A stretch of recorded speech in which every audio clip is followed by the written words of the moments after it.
You're listening to Packers Talk Network. PackersTalk.com.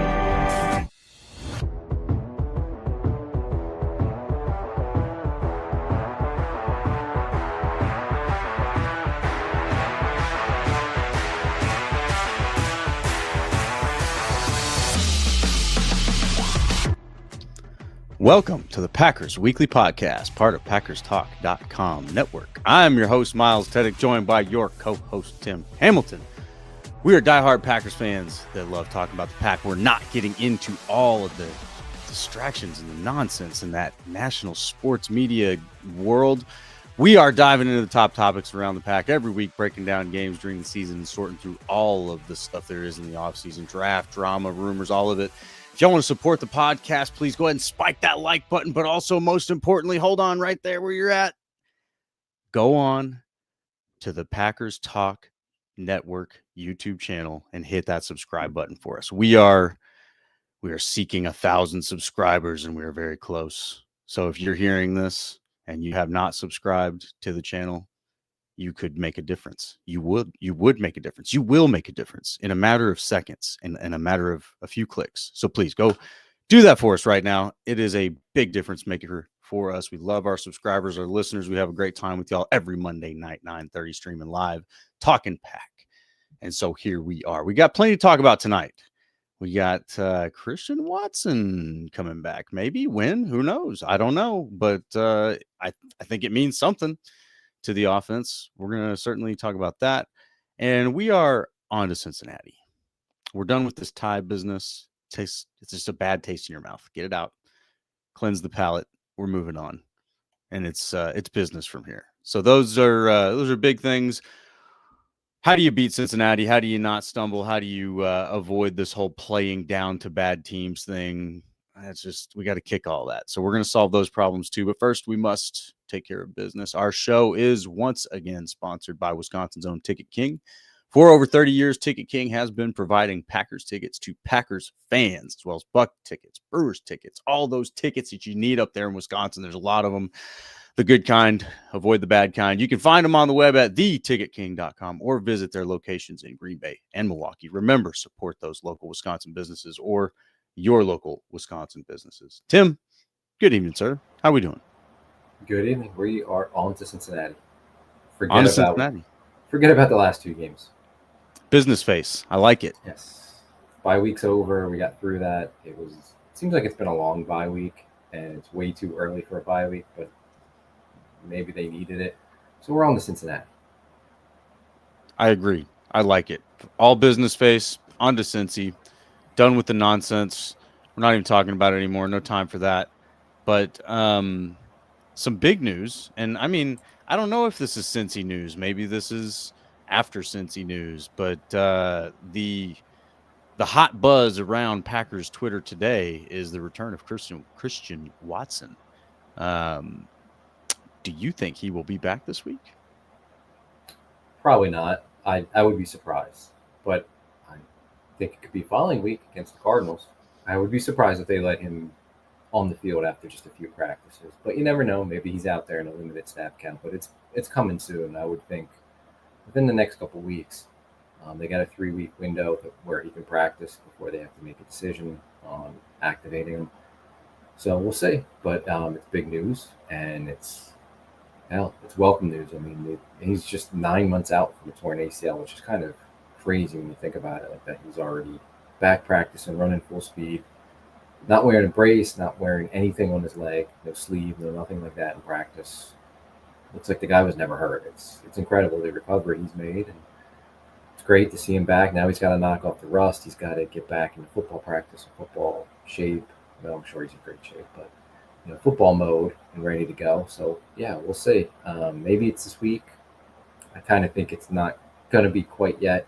And whenever he comes back, I think they're going to probably limit his snaps to begin with. But no, it's good news. It's welcome news, and it seems like it's brought some energy to the team, which is great to see as well. Yeah, no doubt about that. So should he be back this week? Is that maybe a better question? I mean, or is that the same answer for you? Because yeah, for me, I think he might be back. I just don't know if maybe he should be. I would be very cautious. Like if the doctors say he's good to go and he's okay, then like you can't.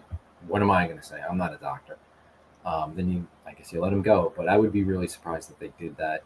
And I'm fine if they hold him out for another week or two, whatever it takes, because like it's not just your recovery from the ACL; it's like the rest of your body. And we've seen like guys in the past, Packers or not, like they come back from the ACL, but then like it might affect your hamstring or it might affect some kind of other injury that's related because you spent all that time rehabbing your ACL, but maybe like the other leg isn't as strong now, right? And that was an issue with Watson before with some of his hamstring injuries. So you got to make sure he's like ready to go and 100% or as close to 100% as he's going to get because he's had a lot of injuries in the past. Let's be honest, and you don't want that to, you don't want the ACL to lead to something else, and you don't want him coming back when his body's not quite ready. So I'm perfectly fine holding him out, and whenever he's ready to come back, he'll be cleared. And I'm sure he's going to be cleared.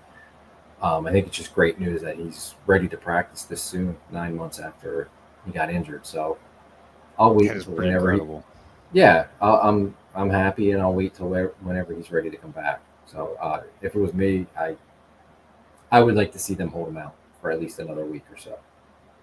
I mean, his dad calls him the freak, so yeah, we'll see. I mean, even to your point, even having a chance to come back after 9 months, it's quite freakish of him. So we will see. I don't know that he should come back this week. I think they will work him in. And this is purely a hunch, but based on what we saw in training camp, I think he's probably been ready since before now. And I don't think anybody was going to get any kind of transparency into that. It makes sense. Keep your cards close. But I think this window is a formality. I don't think this represents anything to do with his actual recovery. I think it's done. He said today he felt 100%. That's what I would expect a player to say. But yeah, I do think they bring him back. I don't think he gets 100% of the snaps. I don't think he's getting anything like that, but I do think we will see him on the field this week. And it makes me a little nervous. It's going to be nerve-wracking the first time you see him go, but seeing him running in camp and the way that he was running gives me a lot of confidence. I've seen a lot of guys, not even just like as a fan, but even as a player, I've seen a lot of guys rehab ACLs, and if you're not ready, there's hesitation. You can see it. It's visible. It's something that, the athlete can't hide. You can try to hide it. You can't hide it. So I just don't see it in Christian Watson. I see zero hesitation, even in cuts, even in what would be, considered maybe dangerous or high risk moves. He looks very comfortable running right now. So yeah, I'm very optimistic that we see him this week. I don't think he gets 100% of the snaps. I don't think that's where he's at. I don't think that they'll, it's kind of like what you were, we were just talking before we started. It's kind of like an extended training camp. And I think specifically to Christian Watson, this is where training camp begins, right? But you got to get him out there. It can't be kind of a lackadaisical period. You got to be out there with a sense of urgency. So I think they want to see him in live action. They want to get him in live action. I got to believe he's been doing all the training he can on the side because he's been there. So yeah, that's what I think. I just don't know if they should, but I'm not the expert when it gets to that point. It's like, look, I hope for the best. That's what I want. I hope for the best. I hope he's ready to go, come flying out of the chute, because I think he means something to this offense, man. I really do. I think that this whole offense changes when Watson gets into it, and we've seen that a few different times now. Even, his rookie season, he was in there. They were kind of starting to figure something out, and when he came out in that London game, everything changed. So I think that he means a lot to the offense. I don't know. What do you think? What do you think his impact is? And most importantly, man, LaFleur's under fire. I've got heat on him too for this. Can Watson knock him out of this play calling funk that he's got? What is it going to take? I mean, I think Watson obviously helps things depending on what he looks like when he comes back, obviously. But it's a help for the offense no matter what when you add a guy with that kind of speed, and then you factor in they already have Golden, and we're starting to see like what Golden can bring to the offense with the deep speed. Watson too. Now you have two guys that can stretch the defense out. It is going to be a boost, but can you help LaFleur out? I mean, I think he opens up the possibilities for LaFleur and what LaFleur can do and how he can stretch a defense out to get other guys involved or maybe help out the running game. So he's going to get some targets, but he's never been a high volume target receiver. You know, he's one of those guys that you might see 3 or 4 catches a game now. Maybe a couple of them go for deep shots and it's, you know, a big play, but maybe he draws a pass interference down the field and that sets up somebody else. Like he's not going to come in there and catch, you know, 7, 8, 9 passes a game. He's just never been that guy, but it's the attention that he can draw down the field, how that opens up things intermediate and underneath. And then maybe it will help the running game, which has been not good yet this year. You know, they haven't really got it going. So yeah, I think he definitely helps LaFleur. He certainly will help the offense.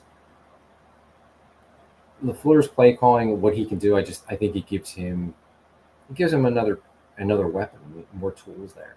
And the fact that Watson can move all over the offense, like he can play a little bit of slot. He's not your kind of like traditional slot receiver, but he can give you some snaps there, which helps with Jaden Reed out for a while.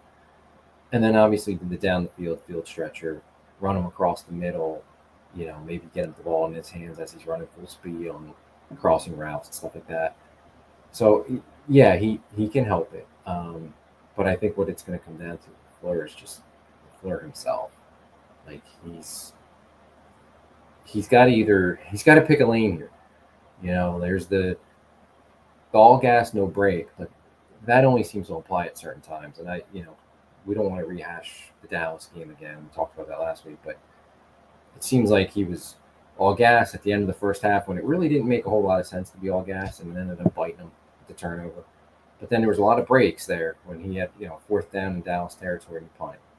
And there's a lot of confusion going that last drive where they barely got the field goal off, and how slow it was and how disorganized it was. No matter who he's got, Watson, no Watson, whoever's there on offense, like it starts with LaFleur. He's got to figure it out. Nobody else is gonna open up everything and make him be more aggressive and be more sensible with his decision making and get everybody on the same page as far as when is it a 2-minute offense? When is it a hurry up offense? He talked about that stuff the Tuesday after the game, and it was nice to see him be honest. But I can't say some of the answers were positive either. And I also think some of them are pretty concerning. Yeah, and I think some of that too falls on the players about knowing what the situation is. I think it falls on the quarterback, especially at the end of overtime there. Like he needs to have more command of things. But I think it's also like LaFleur. I think LaFleur got he started with Aaron Rodgers, who had full control over everything, and for a young coach, first-time head coach, that was great for him. Rodgers could run a 2-minute. Rodgers knew the situations. And that was a lot off of LaFleur's shoulder. And I'm not saying that was all Aaron Rodgers. LaFleur helped Rodgers get 2 MVPs and deserves a ton of credit for it. But there were certain situations in games, like that overtime situation, where he didn't have to think so much about what's the time on the clock, what are the Cowboys doing, what plays do I want. Rodgers could handle so much at the line of scrimmage where LaFleur could focus in. And then I think when the quarterback changed and they went with Jordan Love, the younger quarterback, I don't think it was a trust issue. I think it was more so LaFleur not wanting to put too much of a burden on his young quarterback. Right. So LaFleur has it all on him now, and he needs to finally realize all right, this is Jordan's 3rd year. Yes, we're still a young team, but we're an experienced team that should know what's going on. I need to let Jordan take some things at the line of scrimmage. Because I think sometimes LaFleur gets so into his play calling, and maybe it comes out as being conservative, but I think he's searching so hard to find the perfect play call. And maybe he's thinking okay, I'm going to call this, but then a play from now I might have to call it. And he needs to maybe focus in a little bit and take some off of his plate and give it to his quarterback. Yeah. And that's a bigger picture issue, and I'm hoping that's something that LaFleur's maybe figuring out, self-scouting of its bye week. We'll see. So I don't think Watson, to get back to your question, necessarily affects that, but I think what Watson can do is just open up more of the playbook. Not that it wasn't already open before, but he gives you more possibilities because now you have two speed guys that can stretch the field both vertically, horizontally, and it gives you more ability there. It gives you a receiver who's proven to take attention away from defenses even when he's not getting the football, and that can be a big boost to hopefully your running game, getting that going, but it can also be your receivers and maybe allowing Jordan Love to make some easy completions, not necessarily to Watson, but maybe Watson's taking the top off, and that's allowing some intermediate and short completions to be easier for your quarterback. Yeah. And see, this is where, and I won't go very hard in this direction, but I think at some point I would love if somebody in the room that has the opportunity to ask LaFleur questions would ask him, what role does the offensive coordinator play in preparing the offense for this situational football? And I also see our friend Chris the Casual In over here. Isn't Richie Boy there to assist MLF in game management? What a joke. The blind leading the blind. It sure is. Hey, good evening, sir. I'm glad you're with us, Chris. And I couldn't agree more. You know, I think this is where a lot of Packer fan frustrations are well placed, you know, and yeah, it's easy to get on there and shoot some of these things down like, oh, Packers fans overreacting again. But it's like, look, we see it. We've seen the front office say, hey, I think this is a championship team, so we're going to go do something uncharacteristic and we're going to go get a guy and double down on this thing.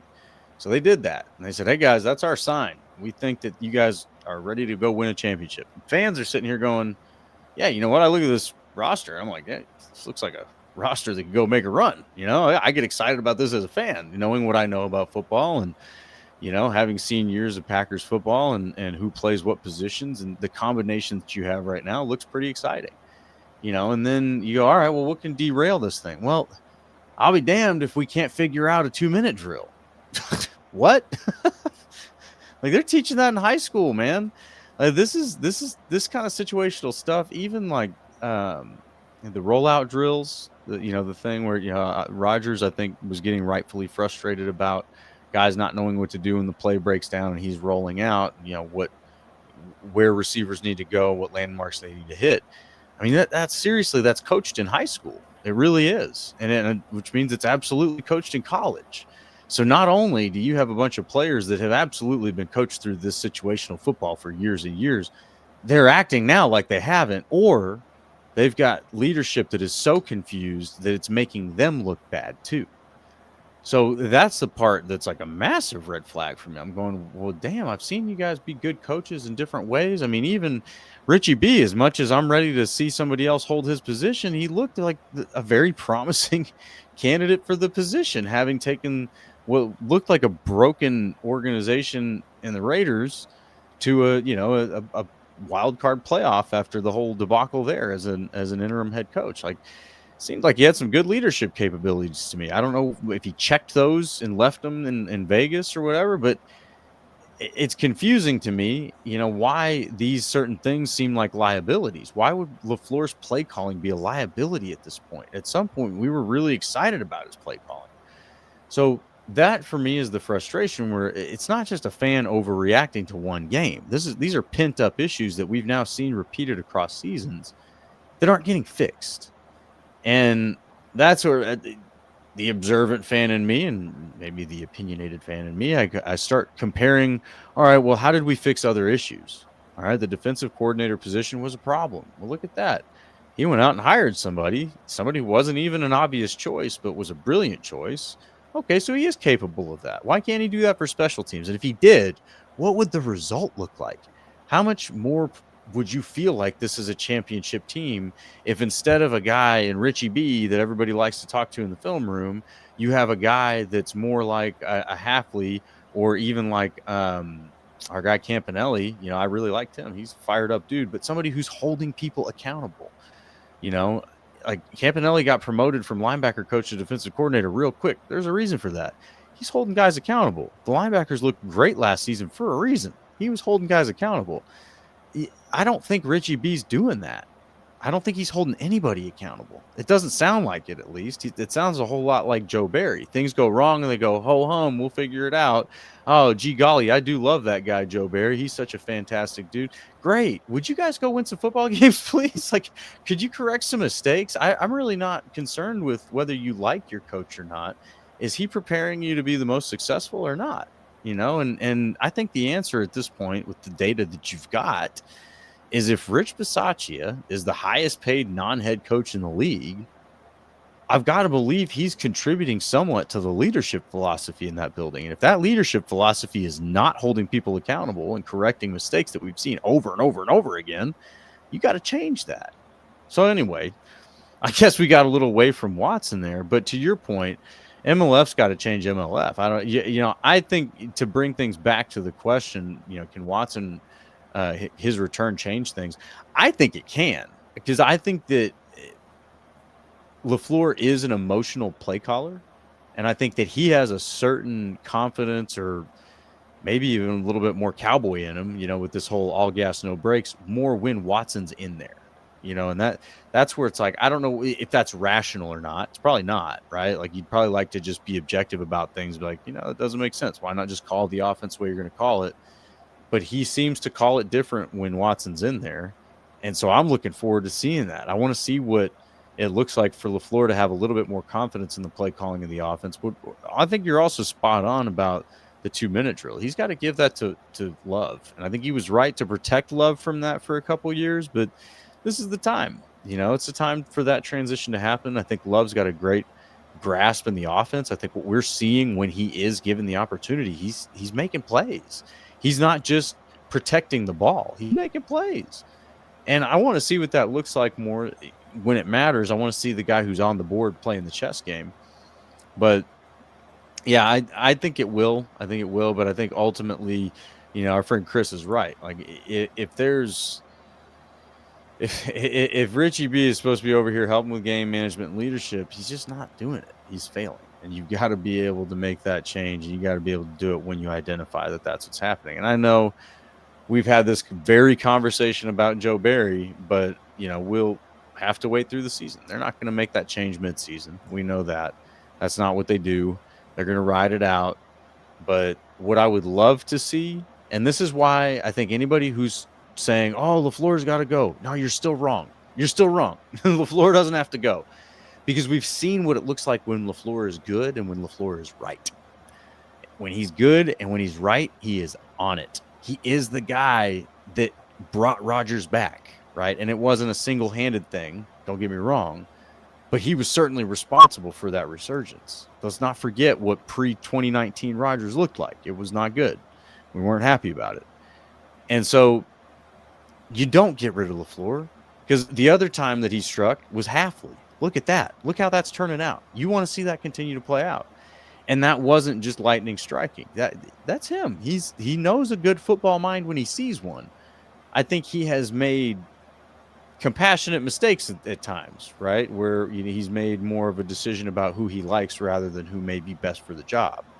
And hopefully he's learning from that mistake too, where I think honestly Richie B was a real sincere attempt at fixing the special teams position, because he already tried the my buddy position with Mo Drayton, and that didn't go well. So I can't get mad at him for putting Bisaccia in that role. I don't, you got to analyze decisions when they were made, and how they went wrong. I don't think that anybody would have forecasted that Rich Bisaccia would have not been good. He was really good up to that point. So I don't know what the deal is, but you gotta keep going and find out with the next one.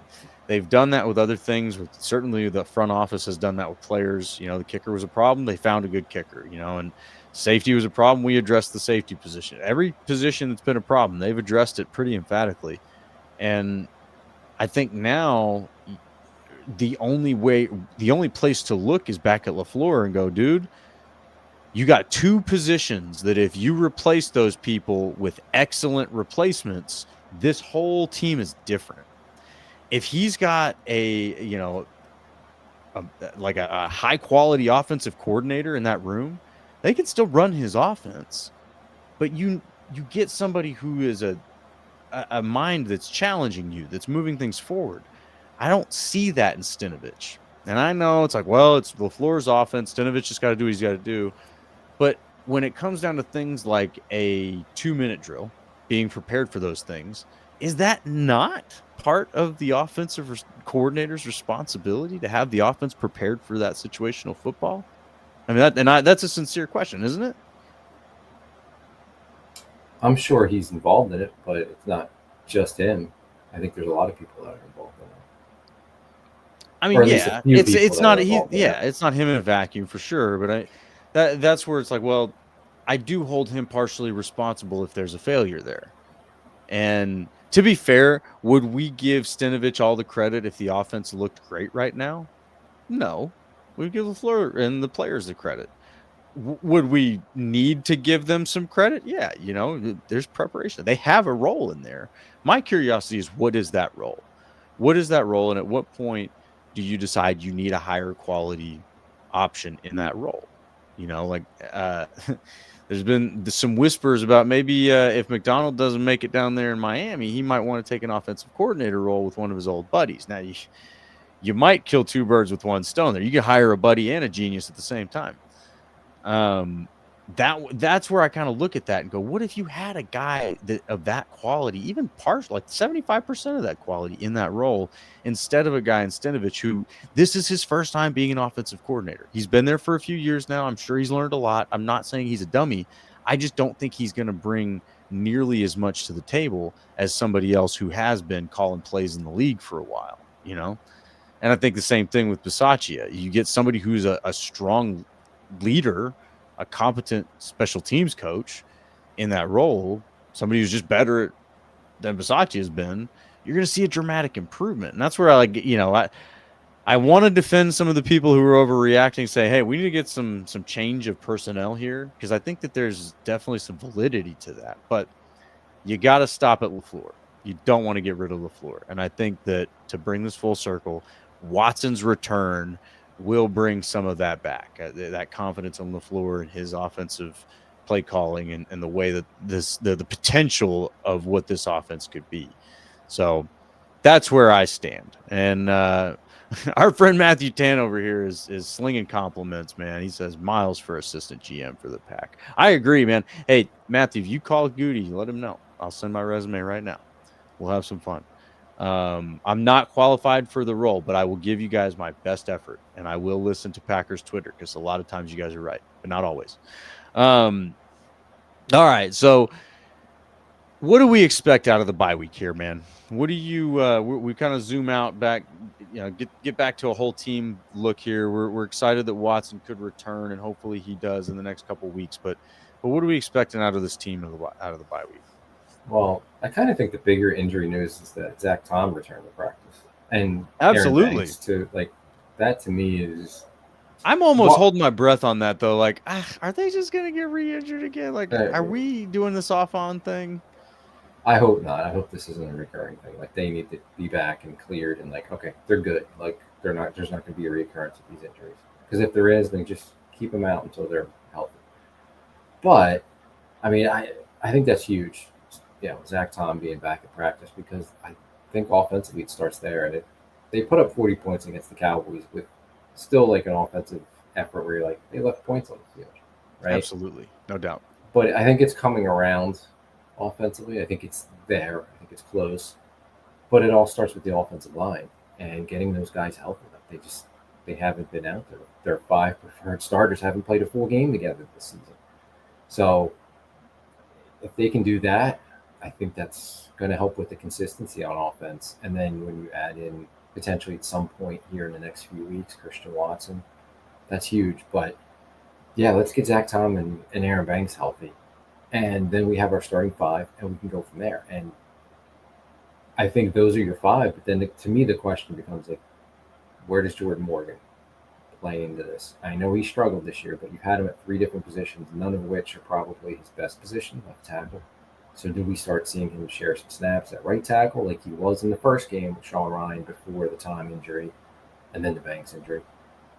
Or do we start seeing Jordan Morgan as natural, most comfortable position left tackles, or some kind of a rotation with Rasheed Walker? And I personally, if everybody's healthy up front, and it doesn't, maybe Belton's not healthy, so I shouldn't say everyone, but your preferred starting five are healthy, I'd start rotating Morgan and Walker because Walker just hasn't been good enough this year.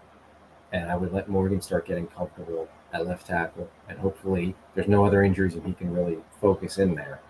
But that's my number one thing offensively, not Watson coming out of the bye. Watson's kind of like an added bonus. Whenever they get him, they get him.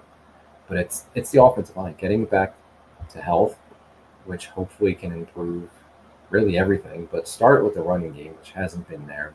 They are not helping Josh Jacobs whatsoever. We started to see Jacobs and Wilson late in the Cowboys game have some runs, so maybe that's an encouraging sign of what's to come. But the offensive line really needs to pick it up. There's been too much pressure on Jordan Love the last couple of games. They need better play up there, and I think that's going to help Matt LaFleur a lot. Probably just as much or more than even having the Watson back whenever it gets back. It's just having a healthy, consistent offensive line, and that's number one for me offensively. And then just to throw the defense in here, like the Cowboy game was rough, and I think there's adjustments Halfway needs to make. But I think Prescott just played really well. They had a great game plan as far as getting the ball out of his hand real quick and then occasionally taking their shots. The cornerbacks had a rough game. You're not going to see a lot of quarterbacks that can execute a game plan like that this season. You're going to see one in a few weeks. He used to play in Green Bay. He can do a quick passing game. That's what he is now. So you're going to see teams that can do that, not every week. So Halfway needs to adjust his scheme, and you know when he sees a quarterback like that, when he sees a game plan like that, which is a short passing game, get it out quick to beat the Packers pass rush. How are you going to counter that? And I think part of how you're going to counter that, you need to have your cornerbacks playing a little bit more aggressive at the line of scrimmage than they were against Dallas. And then I think it's time to get creative. Like Micah Parsons should be completely ramped up right now and ready to go. Let's get more creative with Micah Parsons and Edgerrin Cooper. Like you have these two freak players, and I know he's not on the level of Parsons, and I'm not saying he ever will be, but like I think he's going to be a star. I think he's going to be a special player. We haven't really seen that yet, and he's coming off a rough game in Dallas, but there's so much you can do with a player like Cooper, and then obviously with Parsons as well. Like, you had your bye week. Parsons has been here. He's played his 4 games. He's learned the defense. He's probably ready to cut it loose and go 100%. Let's get creative and let's see some wrinkles that you can do with your front with all those guys up front. Minus probably Devontae Wyatt for at least this week. But let's see what you can do. So I want to see creativity from the defense, and then just offensively health and consistency out of the offensive line. Yeah, I agree with all of that. I don't think I disagree with anything you said. I'm just kind of looking for everything to settle down. I think there was a lot of emotions those first 4 games. You get Micah Parsons. Micah Parsons is in town now, and he's trying to get settled into things. And all of a sudden, now we got to prepare for the Cowboys. Micah Parsons going back to Dallas. There's just every week has been very emotionally charged, it seems like. And this bye week felt very well timed for that, right? To settle this down, kind of like a timeout in an NBA game where momentum's kind of swinging too far one way. You just need to break that up, settle it down, regroup. And time is only going to be beneficial to this team, right? The longer Micah's in there, the better he's going to be in the defense. The more film they have to watch, the better off they're going to be. They're going to get better as the season goes on both sides of the ball. If they don't, that's a massive failure. I guess that's maybe the best way I can put it. You should. I think there's every reason you should be getting better every week throughout the season. And they just need to calm down. They need to be unemotional about all of these things because they have the ability. And I think if LaFleur can correct that for himself, that whole tone would reverberate throughout everything. You know what I mean? Where he's guilty of this whole emotional play calling. We've seen that now, and it's very erratic sometimes. But if he can settle himself down, he can settle everybody else down. And And, he talked about it before the Cowboys games. Like, we try to talk about going 1-0, and it pisses him off to hear people talk about outside of the current week. So I imagine there was some emphasis on that over the bye. Like, hey, 1-0, like this week, that's it. Quit looking around. Quit thinking about anything else. Don't think about anything this week. And if they can actually adopt that mentality, and that's easier said than done, I think, because football is an emotional game. That will go a long, long way for sure. So that's what I'm looking for. It's kind of, a subjective answer, but all of it, Micah needs to settle into defense. The offensive line needs to settle into their consistent five. I don't even know if we call it their best five, but their consistent five. Like, who's going to be out there every week and figure out where. And then, just seeing LaFleur calm down with the play calling. And I think that as he gets comfortable with the guys that he has, you will see that. And hopefully the offensive line can help with that too. If they're giving Love time, it makes play calling a lot easier. So that would be what I'm looking for coming out of the bye week. The other note I had here was no more adjectives in front of games, no more get right games, no more big games, just games.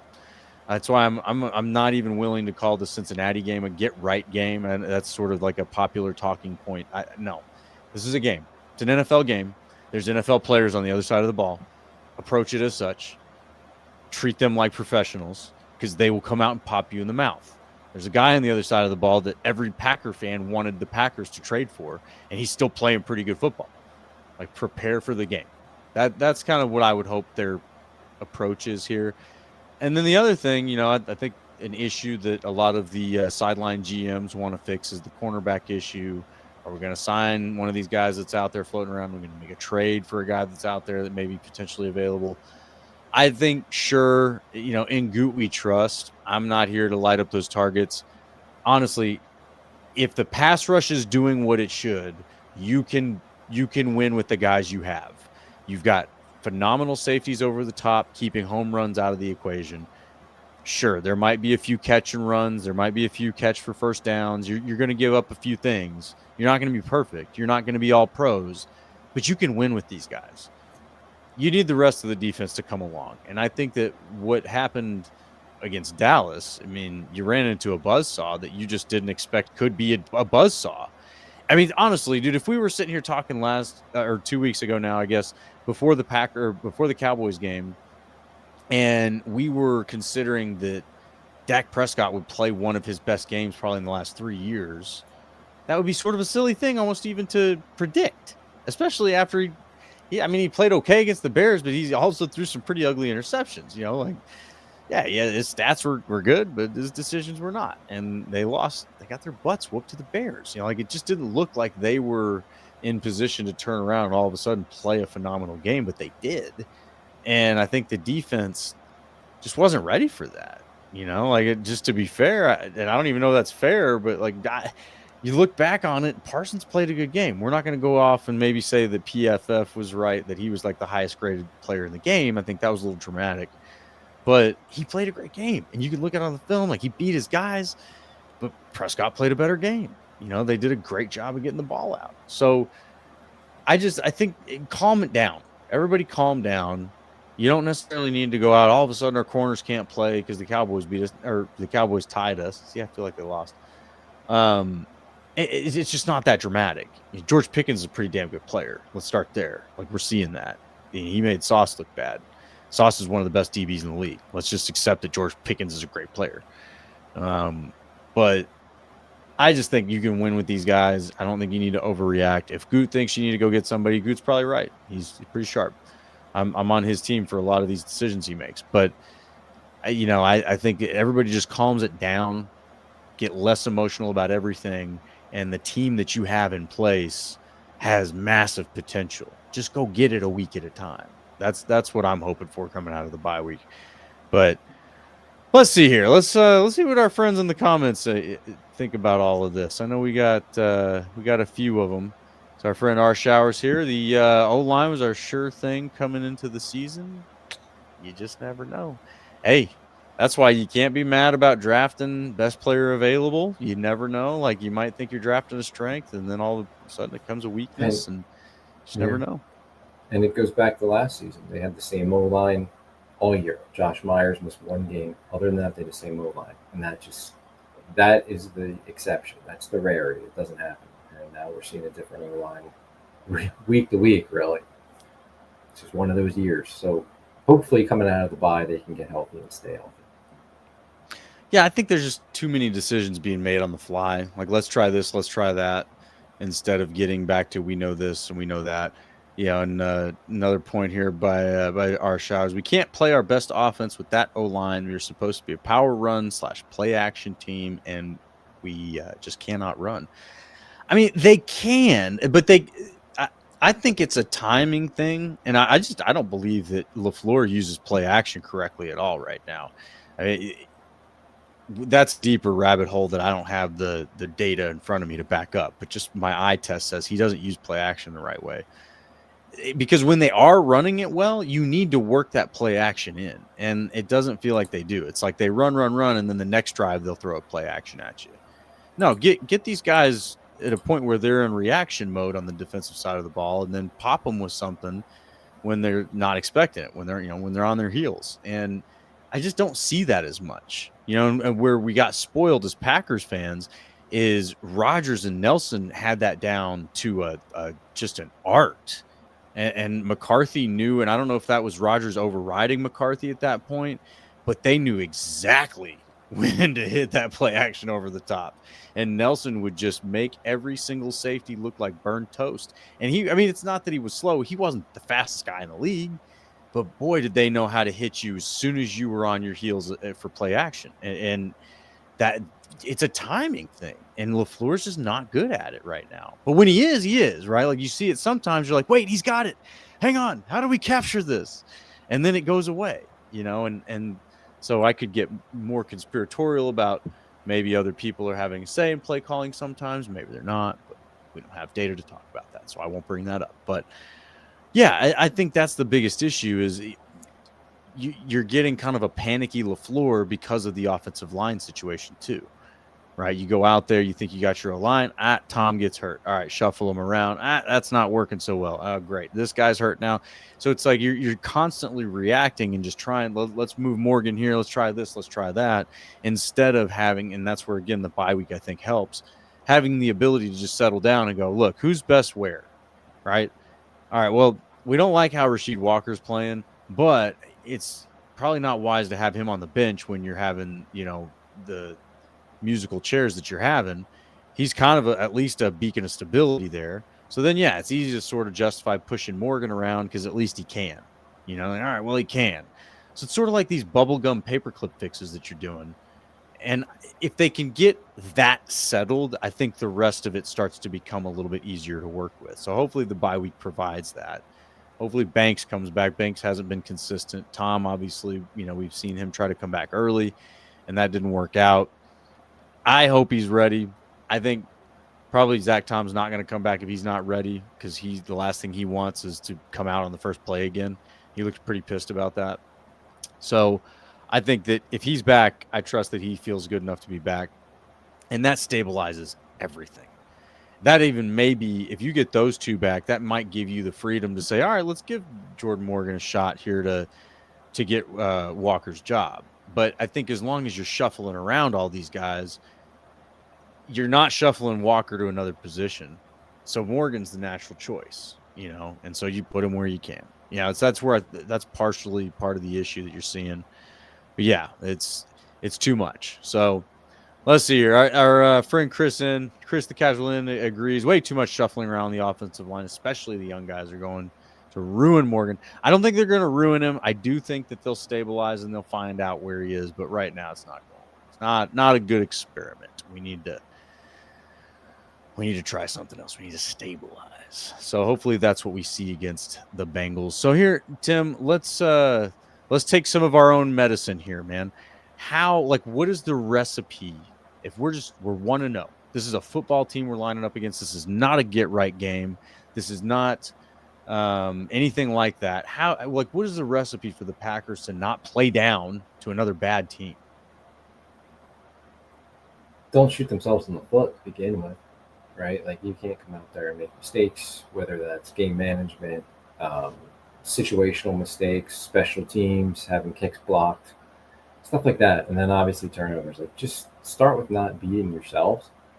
And that's going to go a long way because we're talking about the Bengals now. They're not a good team. They've lost 3 straight and they really haven't been close in any of them.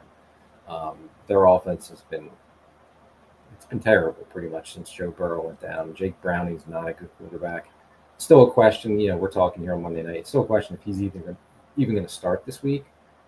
And their backup's Brett Rippon, he's probably not even a quarterback. Now, maybe they do have Sean Clifford on the practice squad, so it could be the Sean Clifford revenge game. Oh, man. That would be That cool. would be so on brand. That would be Good pretty Lord. cool.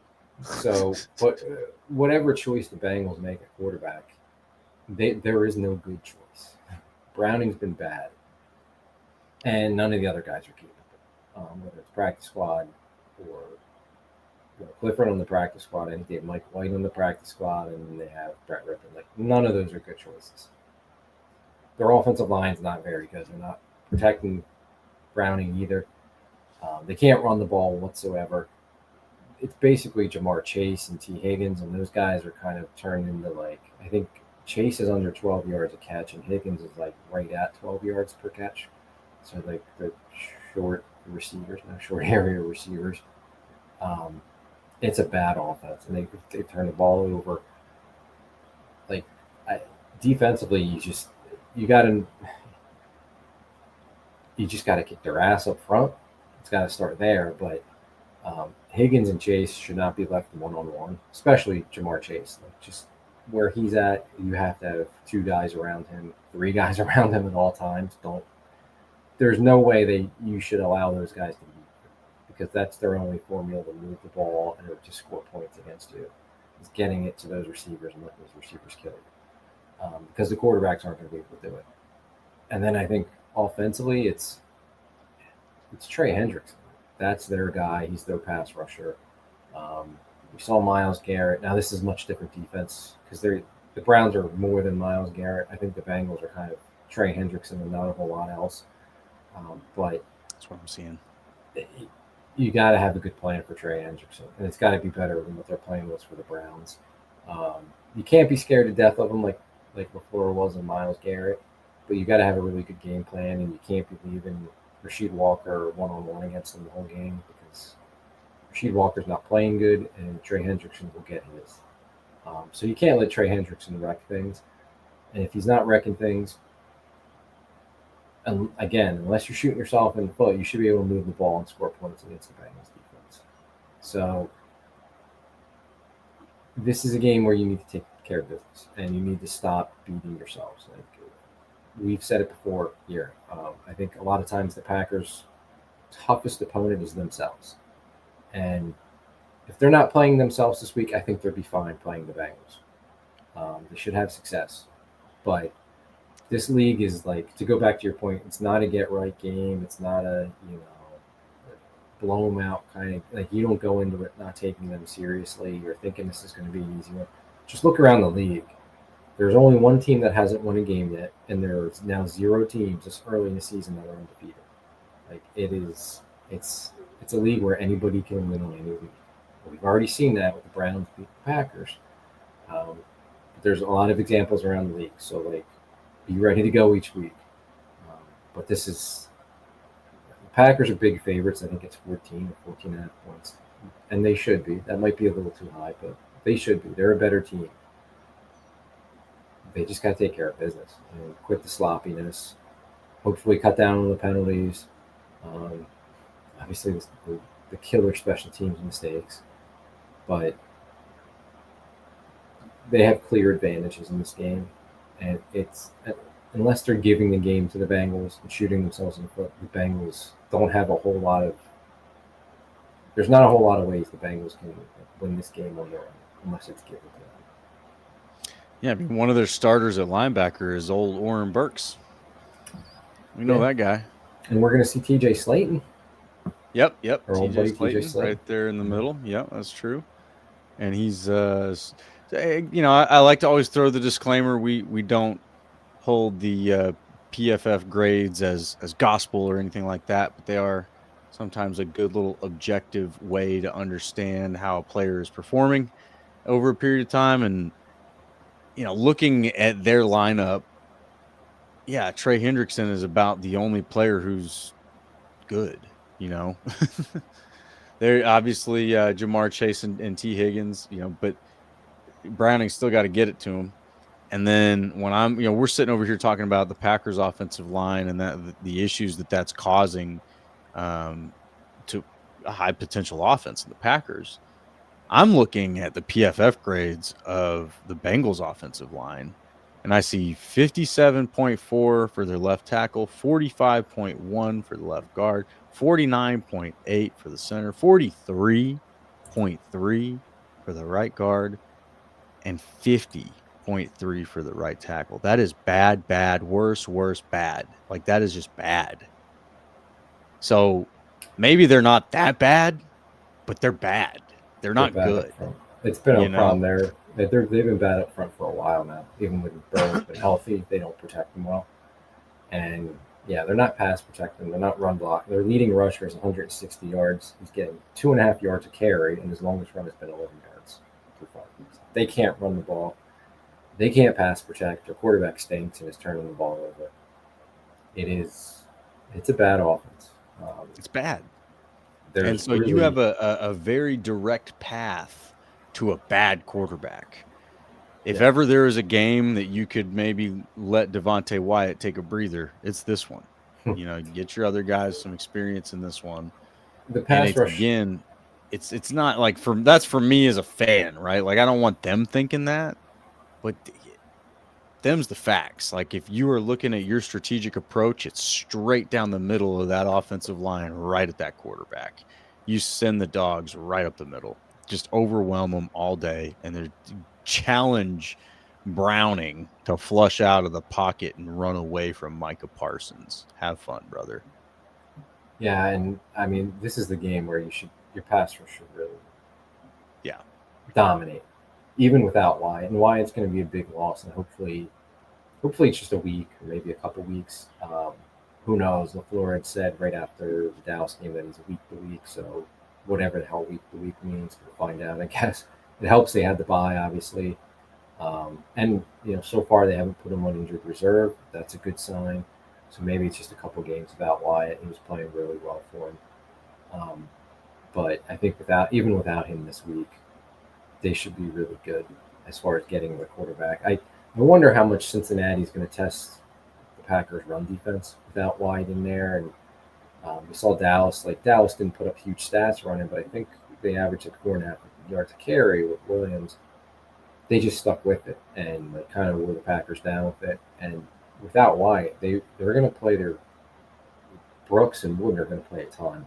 And you wonder how much that could add up if it's a close game or if they're on the field a lot in the second half. Stackhouse had a really rough game against Dallas. I don't know how much we're going to see him, and we'll finally probably see Warren Brinson. He hasn't played yet this year. That's an area to look at, the defensive tackle room. I don't like the two Georgia kids. Might be fine in the long run. We don't know what Brinson can do yet. But that's a concern. Maybe not this week, but you're like one injury away from being real thin there.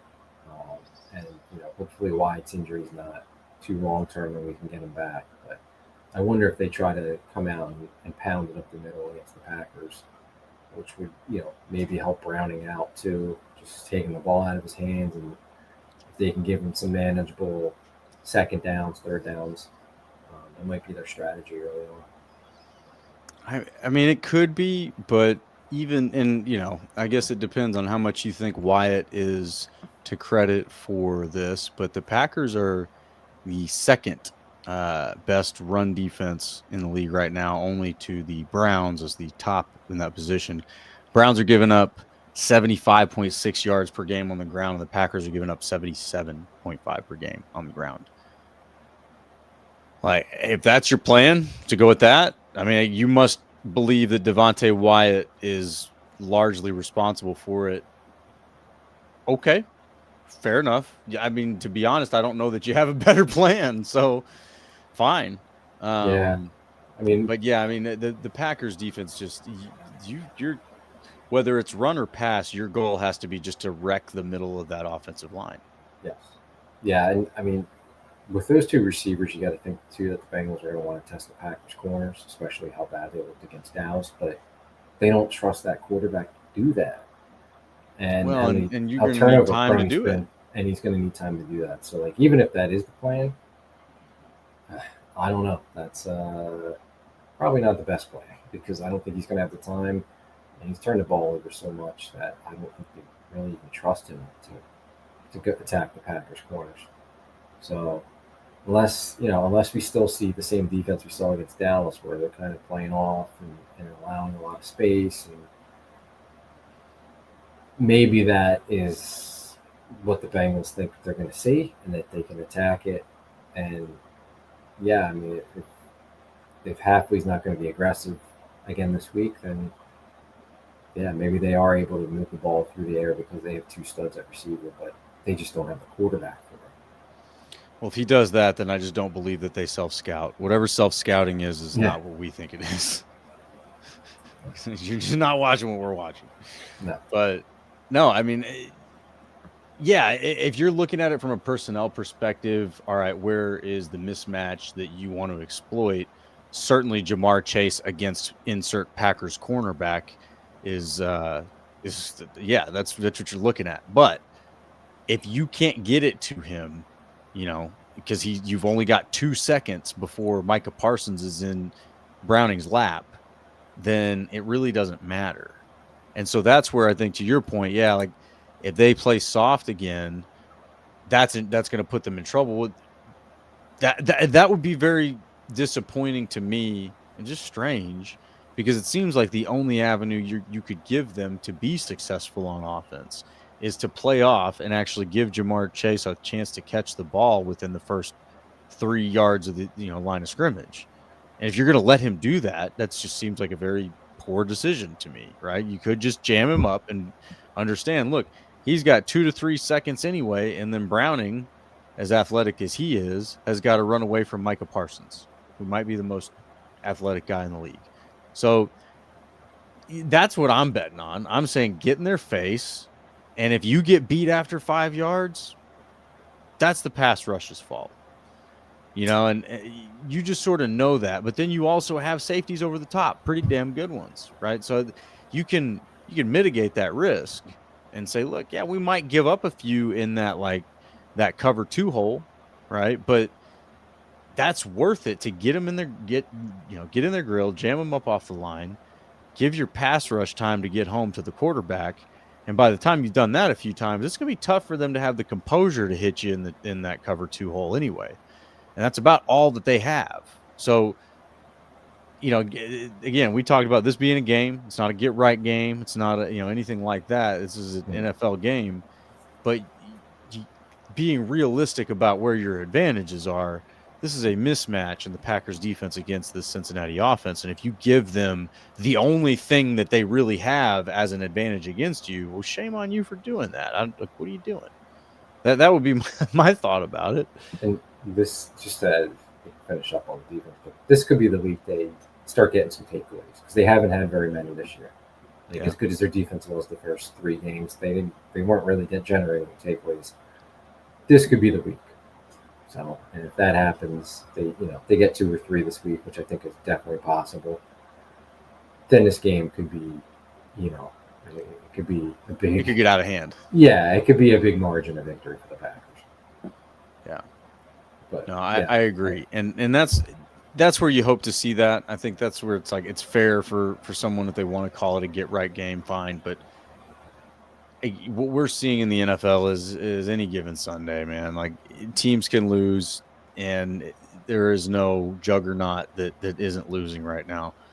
So what you got to hope for is that the Packers get hot at the right time. Let them correct now. Let them get some things figured out. If they got some injuries, they got to sort of figure out and work out and heal up. All right, fine.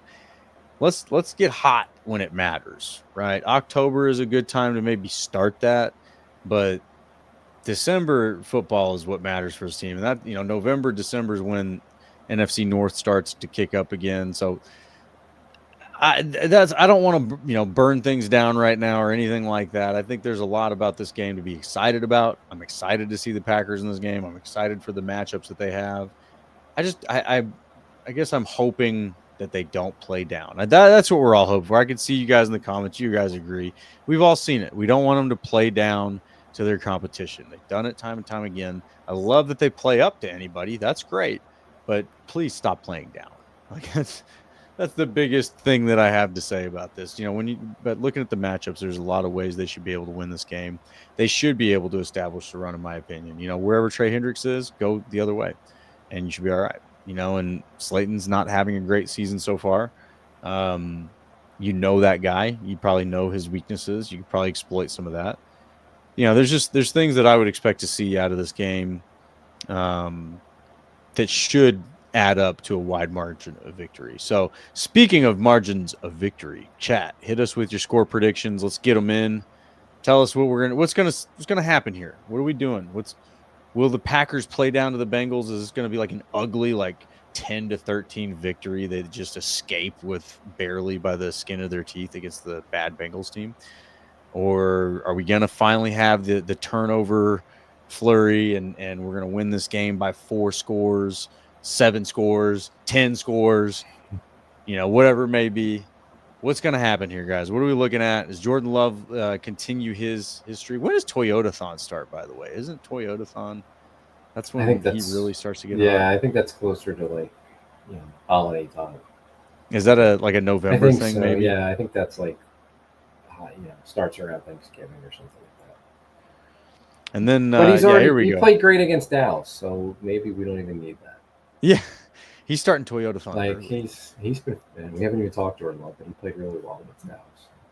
Well, I think that's a credit. We haven't needed to talk about him. I don't watch Jordan Love, and he's not perfect. He made the mistake, the fumble, whatever. But he's playing good football. I think anybody who's watching the games, it's not hard to say Jordan Love's playing good football. Yeah, absolutely.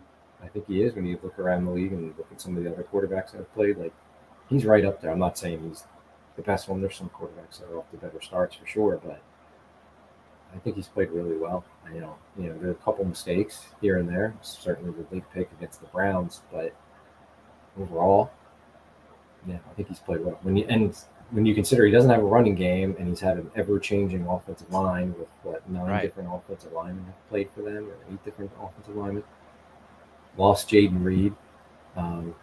There's a lot of factors without Christian Watson. Right? There's been a lot of factors there. So I think he's been really good, and I think he has a chance on Sunday to play really well again. As long as he's getting time. Yeah, I agree. And if they are doing the self-scout thing, I do think that this will eventually, maybe not again overnight. I think I've said this before. I think that eventually leads to Jordan Love getting more play calling influence, we'll say. Not even control, but influence. Like, hey, coach, what about this? Or give me a way to communicate back to you. Like, hey, I don't like that. We got to do something else. I think that's what they need. And I trust that they have the relationship that they can build that. Like, hey, coach, look, you're killing me in this situation. You called this. I was hoping for this. You see why I had these guys right here. I could have totally taken advantage of that. Oh, I see what you're saying. Yeah, I should have had you. Like, you need that exchange, and unfortunately, things have to go wrong to force that exchange to happen. If things are going right, there's no reason to change anything. So, growing pains, right? That's what you chalk that up to. But yeah, we got Bobby Santoro here. Says not only playing down, but they should be able to put them away and not let them hang around. Yes. Preach, Bobby. Thanks for joining us, man. You got to stop letting the losers hang around. Like, I think that was the biggest frustration about the Cowboys games. Like, we saw it. You could see it on the offense. Like, you're letting these guys hang around. Why is this happening? The defense didn't hold up their end. We can certainly, criticize the defense. But, man, the offense just let them hang. And you want to see that go away. Yeah, and I mean, the Browns game, it was 10-0. It was like, they just need one more score. Even a field goal would have put that game just away. A dagger, man. Where's Wayne Larravee's dagger when you need him? hopefully it's back out this week and for many more weeks, right? And I think it's going to be. So we're going to do score prediction. I think it'll be out this week for sure. Wayne, if you're hearing us, get your dagger out, man. Give it to LaFleur. If you haven't handed your dagger to him, we need this. We need the dagger. Yeah, this is the week. I think he gets it back out, and I think they win. I do think there's a chance if things go the way they probably should go, potentially, and the Packers just get out of their own way and don't beat themselves or don't try to beat themselves, that they could win this game comfortably. I'm not ready to predict that, though, because we've seen too much inconsistency, and we've seen them screwed up way too many things that they shouldn't be screwing up. So I went Packers 27-17. That might be a little bit closer than some people think, but based on the last couple of games, like I don't have confidence in picking them to win some kind of blowout. Though I think it could turn into that. I don't know. There's too many issues to clean up right now. I want to see some of them start to get cleaned up this week, and then maybe I'll feel a little more comfortable. But I think the Packers win. I would be really surprised if they lose this game. Boy, they're in trouble. And, next week's not going to be a fun chat. Bad sign if they lose this game for sure. Yeah, I guess depending on how. But I gotta say, man, if they don't score more than 27 against this Bengals team, I'll be disappointed. And if they give up 17, I'll be disappointed. Like if this, I'm sincere about that. Like there's no way this defense should give up 17 points to this Bengals offense. Just no way. Jamar Chase is good. You might give up one touchdown to a nice run after catch because he's just a phenomenal athlete and a great receiver. So yeah, I'm not saying you're going to shut this team out. And you might give up a big play to Higgins. Man, they shouldn't score more than 10 points. If they've scored more than 10 points, you failed. So I guess I'll start my prediction with that. I'm going to go Packers 35, Bengals 10. And that's not an emphatic, like, oh, we're going to crush them kind of statement. That's just like, that's what you should do. That's how these teams, when I look at them, that's how they match up. You should not be giving up more than 10 points to this team. And you damn sure should be scoring more than 30. But that's why I'm going to say 35. So, yeah. And then our Showers is close. He's almost there with me. He's got 30-13 would be optimal. Win with no more injuries, less penalties. Couple turnovers is great, too. Yeah, okay. I'm good with that. And we got our buddy Matthew Tan says Packers 36, Bengals 24. Oof, no. Oh, my goodness. You cannot give up 24 points to this Bengals team. It can't happen. It can't happen. But you know what? If it does, I'll understand it because obviously Jeff Hafley is a terrible defensive coordinator that has no business interviewing for head coaching jobs. So anybody who's listening, he's just not a leader. He's just taking advantage of good players. That's all it is. He's a terrible leader. Well, so it could be special teams giving up like a couple of touchdowns. That's what it is. So. That's what it was. Sorry, I didn't mean to, totally dog on Hafley. Although I've heard he puts ketchup in his coffee. It's also Richie B's fault too. So I could see how that would happen. But yeah, don't interview Hafley for a head coaching job. It's just not a good idea. All right. Matthew Tan says the Lions held them Bengals yesterday. Yes, they did. That they did. Chris the Casual Ends got 30-10. Okay, so you're kind of on my page with me there. I guess I made a compelling pitch, or we were just great minds think alike the whole time. But yeah, you should give up more than 10. You should absolutely score more than 30. So yeah, I like that, Chris. We're on the same page, man. And let's see here. And then we got predictions for predictions. We just guaranteed a 20-17 game. Thank you, our Showers. You're probably closer to right than anybody else. Probably right. Oh, man, that's too good. Well, if you guys are having fun with us, jump on over to the YouTube channel. Type in Packers Talk Network. Hit that subscribe button for us. It doesn't cost you anything. We're not asking you for money. We just want you to tune in. We want you to hang out with us. Come hang out. Bring a friend. Tell them about it. Say, hey, look, we're just talking Pack. That's it. We're on to Cincy here. We're solving problems. We're not getting into any other nonsense. We're not getting distracted about other teams and their players. Sometimes I play with AI to try to figure out like some good content topics to talk about. And it was telling me that Packers fans were talking about Jair Alexander today. And I was like, I disagree. I don't think that's happening. And it like argued with this. No, actually, Packers fans are talking about Jair. Here, I'll show you. And it's like, oh, well, I'm not going to talk about Jair. Here I am. I'm talking about Jair Alexander. Thanks a lot. Barely played this year. I don't think he's talking about it. Yeah, no. So we're not talking about that. We're talking about Packers talk, guys. That's where we're at. That's what we're doing. And, we're solving all their problems. Maybe some days we got to fire guys. Maybe some days we got to make some offensive changes, some defensive changes. Again, Jeff Hafley puts ketchup in his coffee. Do not interview him for a coaching job. We're taking care of all the business. But you guys want to hang out with us every week, hit that subscribe button over there on the YouTube channel. We're trying to get to 1,000 subscribers. We're very close. If you're hearing this, you can contribute to our goal, and it'll be a glorious, glorious thing. I don't even know. We're going to celebrate. We'll do something. We'll have a great time, and then we'll ask you to do it again because we're gonna get more than 1,000. But come hang out with us again next week after we have just thoroughly dismantled a Cincinnati Bengals team. We'll celebrate Victory Monday, talking about how the Packers once again look like they are bound for a Super Bowl championship. We'll have a lot of fun doing it. And, of course, as always, guys, go Pack.